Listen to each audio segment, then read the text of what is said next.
इतना बड़ा heinous crime हुआ, कोई साउंड नहीं हुआ, कोई किसी को पता नहीं चला, ये तो नहीं हो सकते।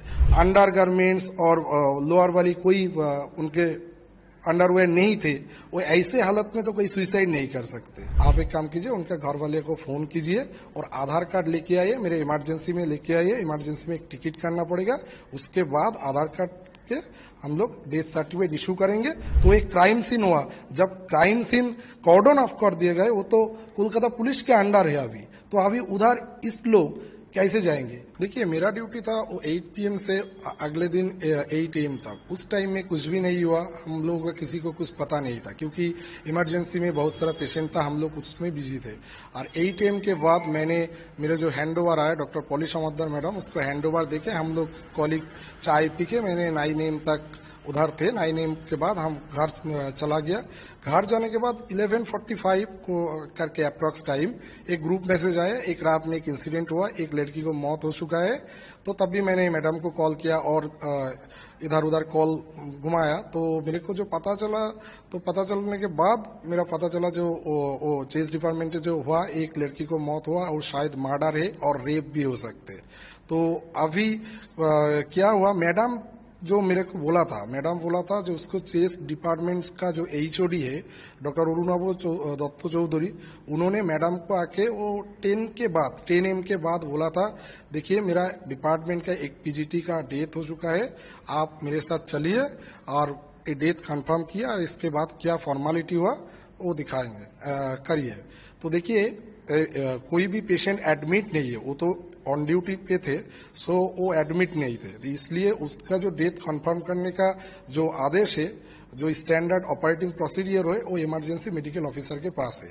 तो स्टैंडर्ड ऑपरेटिंग प्रोसीडियर के हिसाब से वो लड़की को बॉडी इमरजेंसी में लेके आना चाहिए, लेकिन ये तो एक सेंसिटिव केस है। एक लेडी डॉक्टर का उसी ड्यूटी हॉल में मौत हो चुका है, तो मैडम उसको मैडम जाके देखा, जी बॉडी ठीक है, कोई बात नहीं, हम देख लेंगे। तो उसके बाद जब उन्होंने जाके देखा, जो भी देखा है, उनको HOD को बोला, जो देखिए आप लोग भी प्रोफेसर है, हम भी डॉक्टर है, आपको भी एक्सपीरियंस है, डेथ आप लोग डिक्लेयर किया, हम भी कर रहे हैं, आप एक काम कीजिए, उनके घर वाले को फोन कीजिए और आधार कार्ड लेके आइए, मेरे इमरजेंसी में लेके आइए। इमरजेंसी में एक टिकट करना पड़ेगा, उसके बाद आधार कार्ड के हम लोग डेथ सर्टिफिकेट इशू करेंगे। उसके बाद पोस्टमार्टम रूम में जाएंगे time and cause of death जानने के लिए। तो अभी क्या हुआ, वो अरुणाभ सर उनको रिफ्यूज किया, जो ऐसा ही वो मैडम जो बोला, जो शायद वो रिफ्यूज किया, इसलिए वो नहीं हो पाया, मतलब वो नीचे नहीं आया था। तो अभी कोलकाता पुलिस, टाला पुलिस का जो रिपोर्टिंग है 10 AM में, मतलब 10 AM 10 मिनट्स में उसका इंफॉर्मेशन हुआ, जो डेथ रिपोर्टिंग, और इसका जो डेथ सर्टिफिकेट इशू हुआ वो 12:44 PM में। अब ये जो 3 घंटा का गैप है, इसीलिए हुआ, जो उधर से कोई नहीं आया, ब्रॉड डेथ कस्टोडियन होना चाहिए, जो साइन करेंगे, आधार कार्ड देंगे, उसके बाद ही डेथ सर्टिफिकेट इशू होगा। तो मैडम मेरे को बोला था, देखिए वो लोग रिफ्यूज किया, लेकिन रिफ्यूज नहीं करना चाहिए मेरे हिसाब से, क्योंकि वो जो डेथ हुआ उस डिपार्टमेंट का हुआ, डिपार्टमेंट के कोई HOD, कोई दूसरा कोई प्रोफेसर और कोई भी, और अगर नहीं होगा तो हॉस्पिटल एडमिनिस्ट्रेशन को, जो भी है एडमिनिस्ट्रेटर, उनको उसको कस्टोडियन होना चाहिए था, क्योंकि उसका मम्मी और पापा जब आएगा वो तो देर हो जाएगा ना, तो वो लोग नहीं किया। अब ये 3 घंटा का जो गैप है, 2-3 घंटा का जो गैप है, ये तो एक्सप्लेनेशन नहीं है। क्योंकि एक्सप्लेनेशन क्यों नहीं है, देखिए उतना टाइम क्या कर रहा था, जो मेरा जो कंफ्यूजन है, और जो डॉक्टर लोग अभी आंदोलन कर रहा है, जो लाल बाजार के सामने जो धरना दे रहा है, इसीलिए देखिए उस 3 घंटा में वो लोग क्या किया, इसलिए कंफ्यूजन है। उसके बाद कुछ वायरल वीडियो न्यूज में आया था, उस वायरल वीडियो में दिखा रहे थे जो सेमिनार रूम में जो बॉडी मिला था, तो उसका वो मैडम DC सेंट्रल मैडम बोल रहा था, जो कॉर्डन ऑफ किया 40 फीट में 51 फीट का लंबाई में। तो अभी हम लोगों का जो क्वेश्चन है, जो 11 फीट है, 11 फुट में कोई फुटप्रिंट नहीं है, इसका क्या गारंटी है? और वो एंट्री एग्जिट 1 हो और 2 हो, क्रिमिनल तो उसमें जा सकते। और अगर वो 11 फुट में जो लोग रह रहे थे, उनका जाने का क्या मकसद है?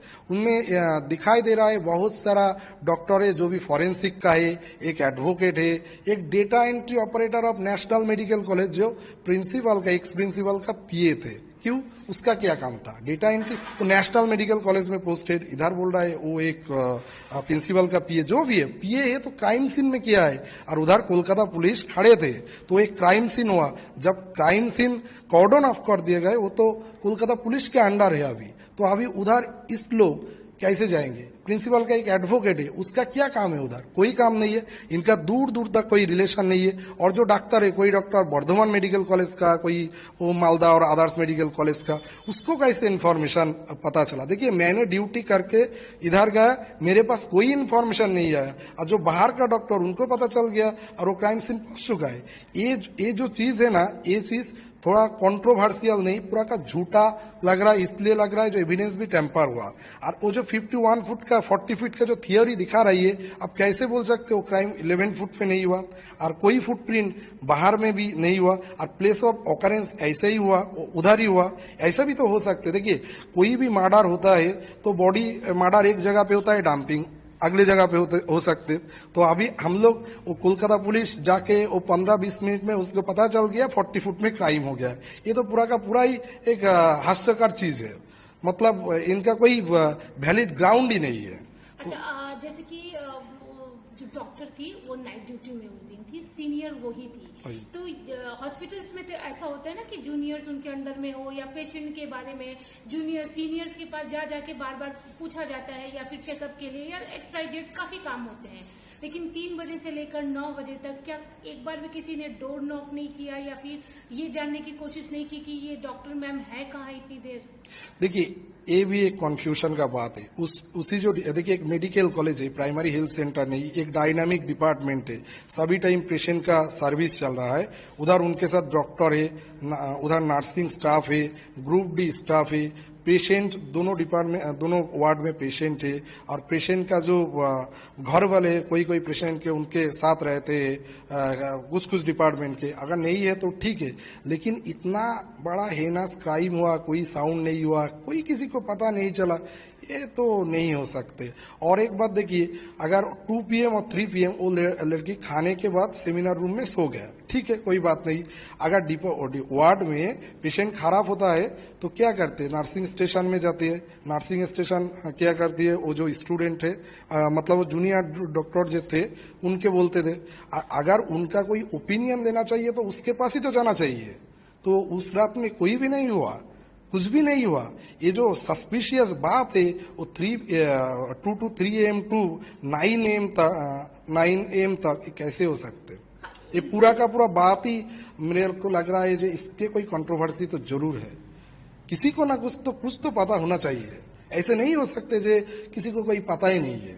ओके, जैसे आपने बोला कि HOD ने इमरजेंसी में कॉल करके बोला, कॉल करके नहीं, वो आके बोला। हाँ, वही आके बोला SOP के तहत की डेथ सर्टिफिकेट इश्यू करना है। तो बॉडी जिस तरह से देखा गया था, एज ए डॉक्टर क्या लगा था कि ये एक नॉर्मल डेथ है या रेप या गैंग रेप? देखिए, मैडम थे, तो मैडम जो मेरे को डिस्क्रिप्शन दिए थे, और वायरल तो सोशल मीडिया पे उसका पिक्चर भी वायरल हो गया था। ऑफिशियली हम तो नहीं बोल सकते, लेकिन सोशल मीडिया के बहुत सारे लोगों को पता चल गया, जो उनका बॉडी भी वायरल हो गया था। और मैडम के एक कॉलीग के सबका जो भी डिस्क्रिप्शन मैंने सुना है, वो तो सुइसाइड नहीं हो सकते, वो तो clear cut case of homicide case. क्योंकि देखिए कि कोई अंडर गारमेंट्स और लोअर वाली कोई उनके अंडरवेयर नहीं थे, वो ऐसे हालत में तो कोई सुइसाइड नहीं कर सकते। तो ये तो कोई रॉकेट साइंस, फॉरेंसिक साइंस भी जानना नहीं चाहिए, इसलिए तो ये बोल ही सकते हैं होमिसाइड है। क्योंकि किसी के ऊपर कोई सुइसाइड के बाद वो मतलब ड्रेस छोड़ के, ड्रेस खुल के कोई भी सुइसाइड नहीं कर सकते, ये तो नहीं हो सकता। अभी देखा जा रहा है कि ये जो मर्डर की मिस्ट्री है, ये दिन पर दिन और गहरी होती जा रही है। क्या उनके जो डॉक्टर विक्टिम थी, उनका कोई भी यहाँ पे कलीग या उनका फ्रेंड कोई ऐसा है जो कि उस दिन के बारे में बता रहा हो, या फिर उसे कुछ पता हो?